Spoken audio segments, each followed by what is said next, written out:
À une centaine de kilomètres des côtes de l'Afrique du Nord, l'archipel des Canaries regroupe 7 îles dont les deux extrêmes sont distantes de 500 kilomètres. La surface totale des terres émergées ne dépasse pourtant pas celle de la Corse. Ces îles, qu'il faut géographiquement rattacher au continent africain, étaient habitées dès la préhistoire par les Guanches, un peuple aux origines berbères, comme en témoigne leur poterie réalisée sans tour.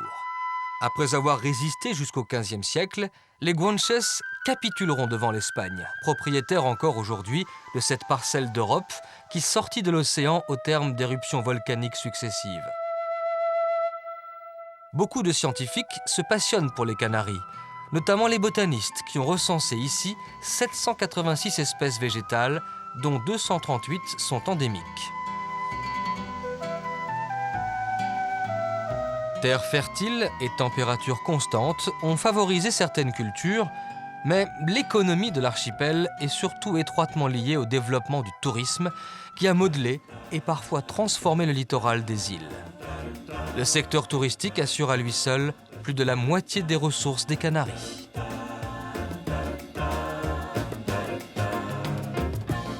Pour pallier aux difficultés de l'alimentation en eau douce, les Canaries ont recours au dessalement de l'eau de mer. Les énergies renouvelables, et spécialement celles du vent, contribuent à rétablir les équilibres d'une région isolée à 1000 km de la mer patrie. Un isolement très relatif car les 7 îles sont accessibles tant par mer que par la voie aérienne. Tenerife est la plus grande des Canaries, et de loin la plus haute.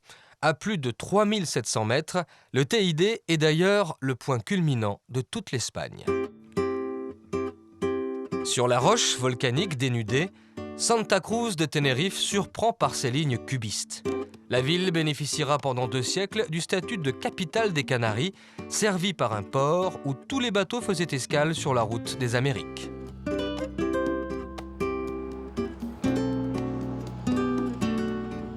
Les Guanches de Tenerife seront les derniers à céder devant les conquérants espagnols qui dresseront une croix, la Santa Cruz, pour marquer leur territoire. Toutes les vieilles cités du royaume portent des empreintes communes, avenues rectilignes, brassage de population, égouts manifestes pour une architecture pompeuse à l'image du Cercle des Amis des Arts.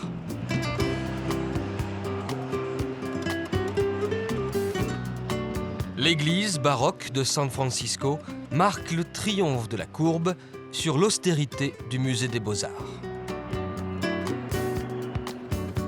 Dans le parc municipal Sanabria, le temps qui passe ne semble pas avoir beaucoup de prise sur les choses et sur le monde en mouvement.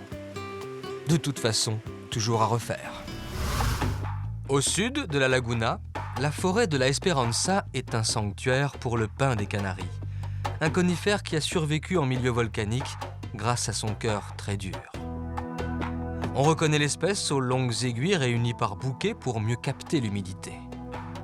À cause d'une exploitation incontrôlée, ce vestige de l'ère primaire a failli disparaître. Et avec lui, l'écrin magnifique qu'il ouvre sous le pic du Teide.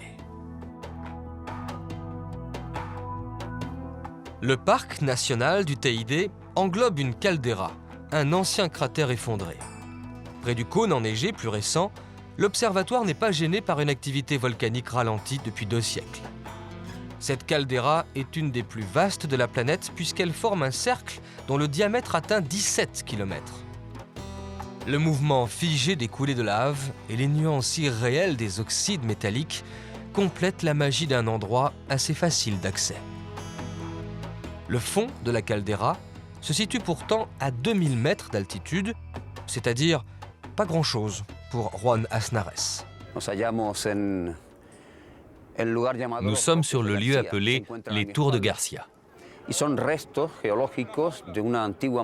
C'est une partie des restes géologiques d'une ancienne montagne qui occupait cet immense cirque connu aujourd'hui sous le nom de Gorge du Teide. Cette montagne dépassait les 5000 mètres d'altitude. Il y a 170 000 ans, la coïncidence d'une période de grandes précipitations et de tremblements de terre provoqua la rupture de l'équilibre géologique de l'île, causant une gigantesque avalanche s'écoulant jusqu'à la mer et charriant 1000 à 1500 km3 de matière, libérant la partie centrale de l'île de cette énorme montagne. En longeant la côte vers l'ouest, une excellente route conduit à Icod de los Vinos, un village qui paraît assoupi, mais qui se flatte en réalité de posséder un dragonnier plusieurs fois centenaire. Le tronc ne permet pas de le dater, mais on peut en estimer l'âge grâce à la ramification de la couronne. On est loin en tout cas des 1000 ans de la croyance populaire.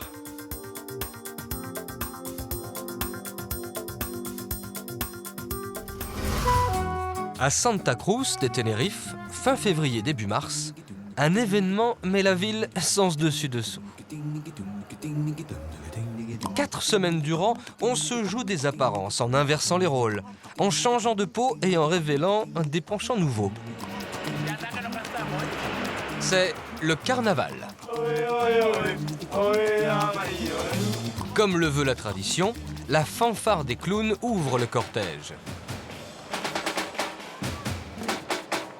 Les reines de beauté donnent le signal pour le réveil des sens. Après l'hiver, la lumière triomphe dans les costumes, la chaleur domine dans les rythmes.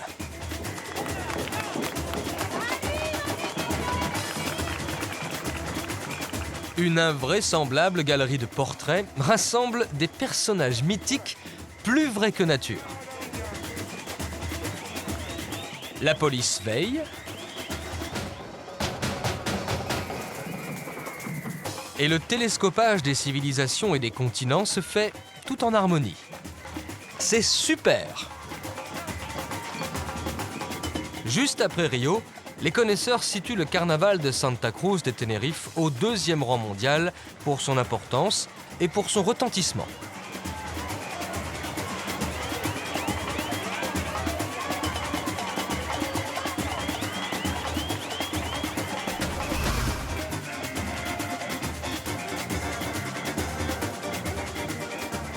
Du folklore castillan, revu et corrigé, le carnaval remonte jusqu'aux Indiens du Nouveau Monde.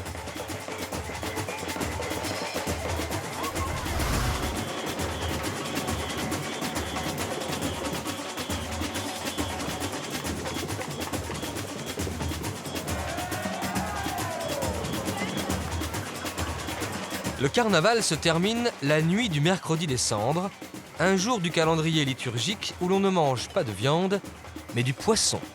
La sardine prend donc la tête de la fête.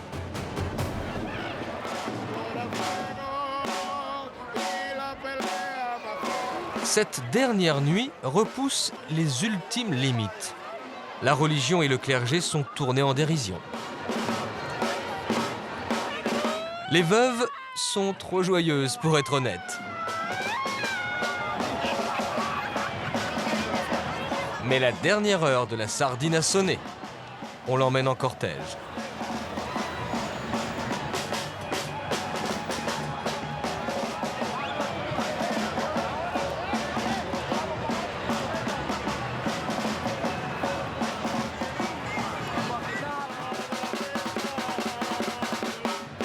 La sardine a vécu, les vieux démons sont exorcisés. L'hiver a trépassé. Une nouvelle année peut commencer.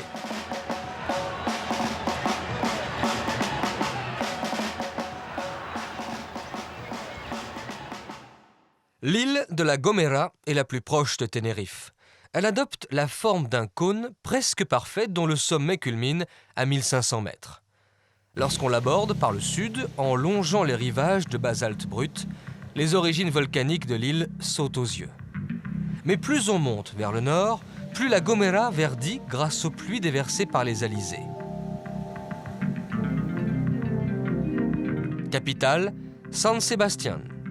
Christophe Colomb y fit escale à 3 reprises. Non pas en raison d'une quelconque avarie, mais parce qu'il filait le parfait amour avec la souveraine locale. La tour du comte abrita la jeune femme lorsqu'elle voulut échapper à la révolte des Guanches. Il n'existe pas dans la localité d'autres vestiges des fortifications élevées par les conquistadors. Christophe Colomb se recueillait dans l'église de la Asunción avant ses traversées. 6 ans après la découverte de l'Amérique, il repassa par la Gomera. Mais la belle, entre-temps, s'était mariée. Sur la côte nord, le minuscule village de Agulhó défie les lois de la pesanteur, blotti au creux d'une courbe de niveau. Les cultures en terrasse dessinent des escaliers de géants qui mènent droit à la mer. La présence musulmane dans l'Espagne médiévale se retrouve sur l'église et son curieux clocher à coupole.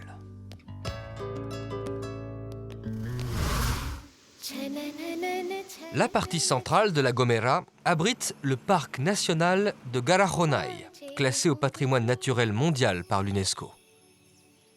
C'est d'ailleurs l'un des 2 seuls parcs espagnols qui bénéficient d'une telle protection.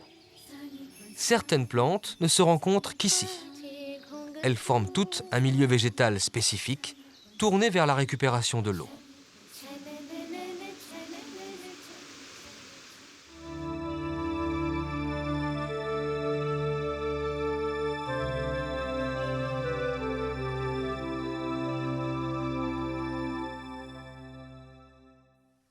El Hierro est la plus petite des Canaries. Elle mesure à peine 25 km d'est en ouest. Elle est la plus méridionale des îles de l'archipel, mais aussi la plus à l'ouest. Pour les géographes de l'Antiquité, cette terre désolée marquait la limite du monde connu. Sur ces cartes, le grec Ptolémée y faisait passer le méridien 0.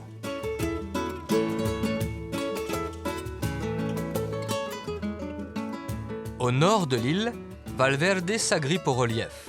C'est la seule capitale canarienne qui soit un peu en retrait par rapport à l'océan. Le vent fait partie du paysage, car la petite localité monte jusqu'à 700 mètres d'altitude, avec des rues en forte déclivité.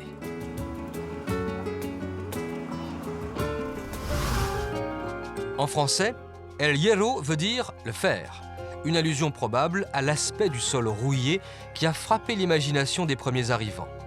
Et pourtant, aucune trace de fer, mais partout des roches volcaniques aux formes imprévisibles, évoquant parfois des pierres ponces remplies de bulles d'air. La densité allégée de ces roches est sans rapport avec l'importance de leur volume. À proximité, des plantes vivaces, des euphorbes, soulignent la progression du règne végétal.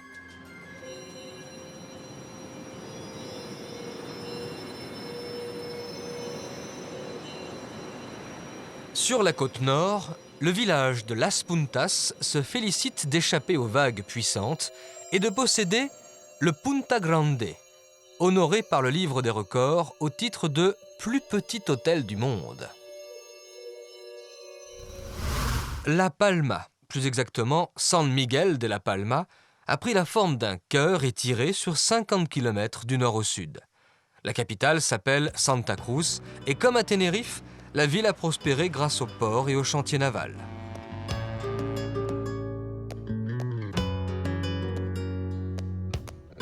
Malgré l'urbanisation inévitable du front de mer, la ville ne s'est pas coupée de ses racines. Les vieux quartiers n'ont perdu ni leur charme, ni leur balcon traditionnel sur la place d'Espagne.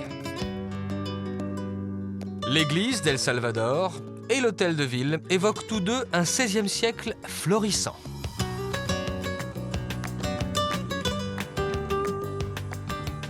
Même modeste, le balcon en bois de pin témoigne d'un véritable art de vivre tourné vers l'extérieur. Les riches terres volcaniques se prêtent à des cultures diverses. Une rue conduit tout droit à La Havane, tout en suivant le parfum exhalé par les larges feuilles de tabac. Sous le regard attentif de Che Guevara, le tabac, aux Canaries, accumule les bonnes références. Ricardo Alvar Concesión explique. La tradition du cigare vient du fait que de nombreux habitants de La Palma ont émigré à Cuba et qu'ils ont travaillé là-bas avec l'excellent tabac cubain. Quand ils sont revenus ici, ils ont poursuivi la tradition. Nous vendons essentiellement sur l'île et très peu sur la péninsule espagnole parce qu'il y a un système de monopole. Nous vendons aussi en Allemagne ou en Suisse par exemple, mais nos cigares ne sont pas très connus. Pourtant, ceux qui les connaissent considèrent que les cigares de La Palma sont les meilleurs du monde. Ici, nous fabriquons entre 35 et 38 000 cigares par mois.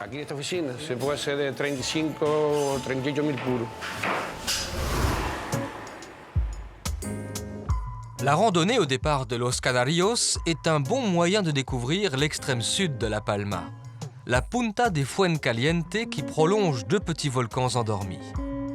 Le plus grand, le volcan de San Antonio, n'atteint pas 700 mètres de hauteur. Il reste impressionnant malgré son imperturbable sommeil. Mais attention, ces volcans ne dorment jamais que d'un œil. Les gorges de Las Angustias, au centre de l'île, donnent un accès direct au cœur d'un volcan effondré lors de sa dernière éruption.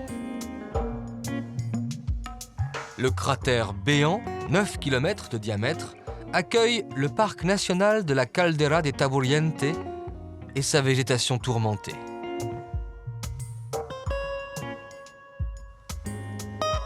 Les flancs partiellement détruits qui subsistent au bord de l'immense caldeira donnent une idée de la taille originelle du volcan.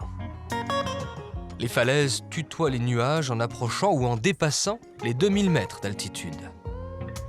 Pour cette raison, La Palma est l'une des îles les plus escarpées du monde.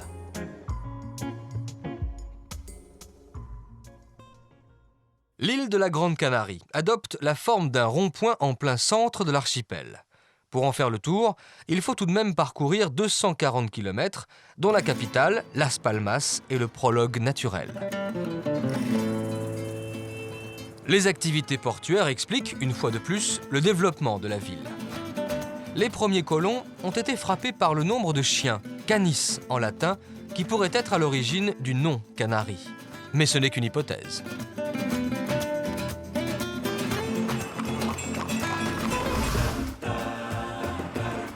Les alizés ont élevé la Grande Canarie au niveau des meilleurs spots mondiaux pour la pratique de la planche à voile.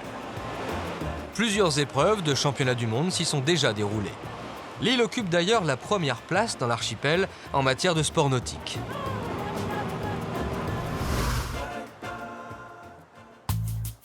Le sable chaud ne manque pas dans les dunes de Maspalomas, une vaste accumulation de sable marin. À travers ces ondulations parallèles, le sable retrace les mouvements réguliers des vagues.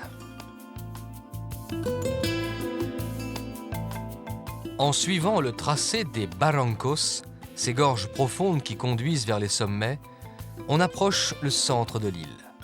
Avec l'altitude, l'air se purifie et prend des tonalités métalliques. L'eau courante ne s'achemine pas toute seule. La lavandière n'a pas encore été remplacée par la machine. Ici, la vie reste rude pour tout le monde. Ou presque.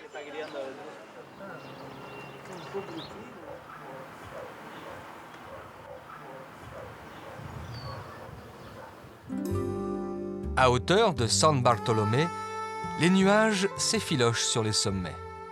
L'humidité qu'ils recèlent suffit au pain des Canaries. À 1800 mètres d'altitude, le rocher des nuages est un des monolithes les plus hauts du monde.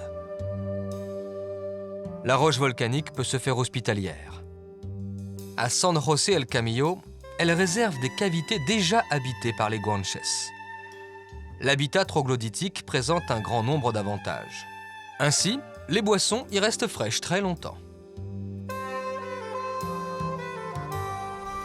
Deuxième des îles Canaries par la taille, Fuerteventura porte un nom curieux qui signifie « la grande aventure ». C'est le cri sorti de la bouche des premiers Européens lorsqu'ils découvrirent cette terre. Pour l'aventure aujourd'hui, il faut sortir de la capitale, Puerto del Rosario, et se lancer à la découverte d'une terre rouge et ocre.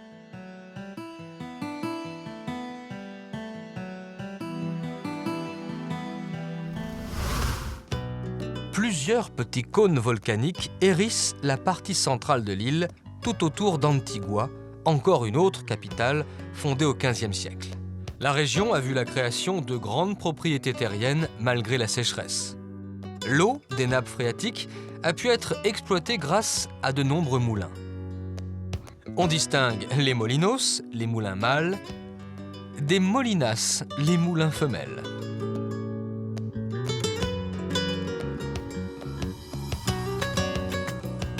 Tous les moulins ne pompent pas l'eau.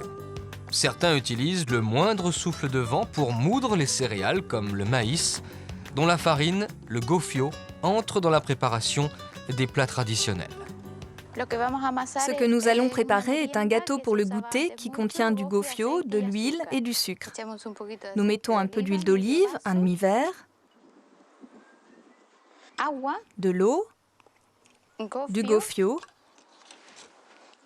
du blé. Et comme c'est une recette douce, on ajoute pas mal de sucre. Nous mettons ce sucre parce que c'est une préparation spéciale pour les enfants. Je mélange le tout. Ça a l'air d'être bon. C'est prêt pour être dégusté.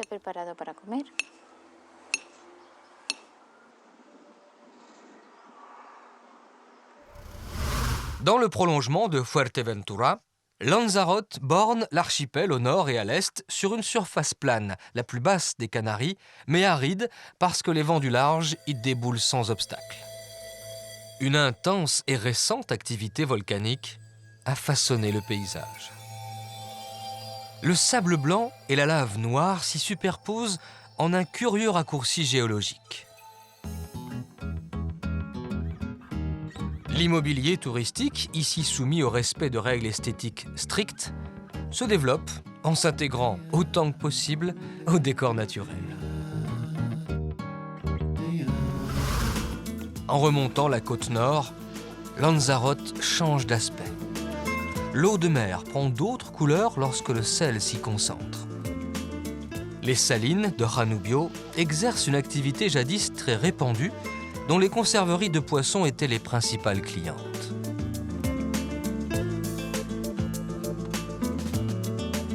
Sur le damier des marais salants, les couleurs évoluent selon l'avancement de l'évaporation. Pendant la première moitié du XVIIIe siècle, c'est-à-dire hier à l'échelle géologique, la partie occidentale de Lanzarote a été prise d'une violente fièvre volcanique. Toute cette région, protégée par le parc national de Timanfaya, s'est soulevée dans une immense éruption qui anéantit une vingtaine de villages. C'est un des sites volcaniques les plus récents de la planète.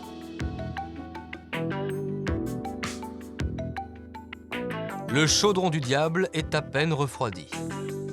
La végétation n'a pas encore eu le temps de se réinstaller et les émanations sulfureuses peuvent troubler la vision. Oui, ce sont bien des dromadaires qui invitent les visiteurs à sillonner l'étendue de lave. En apparence, tout est normal, mais à 10 cm de profondeur, la température atteint déjà par endroits 50 degrés. Ce site est pour une large part à l'origine du classement de l'île par l'UNESCO dans les réserves de la biosphère. La vallée de la Reria est réputée pour son vignoble. Les ceps de vigne s'enfoncent dans la lave pour retrouver la terre arable, mais il faut creuser chaque trou. C'est ce qu'on appelle une culture sèche car l'apport en eau est très faible. Il n'empêche qu'à partir d'un cépage originaire de la mer Égée, on produit ici d'excellents vins. Pilar Barrelagles dirige une bodega. Les types de vins que nous produisons dans la Reria sont le malvoisie blanc, le malvoisie rouge et le moscatel. Une des caractéristiques des vignobles de Lanzarote, c'est que le sol où est plantée la vigne est recouvert d'une couche de picon. C'est du gravier d'origine volcanique très poreux qui permet de conserver une terre fertile. En effet, ici il pleut très peu et la rosée de la nuit sert à alimenter la terre en eau. Le cercle de pierre qui entoure en partie la vigne est là pour la protéger du vent. Fragiles, suspendues entre ciel et mer, les Canaries sont extrêmement sensibles aux forces de la nature. Elles en sont d'ailleurs en quelque sorte la synthèse, faite de lave, de sable et de lumière.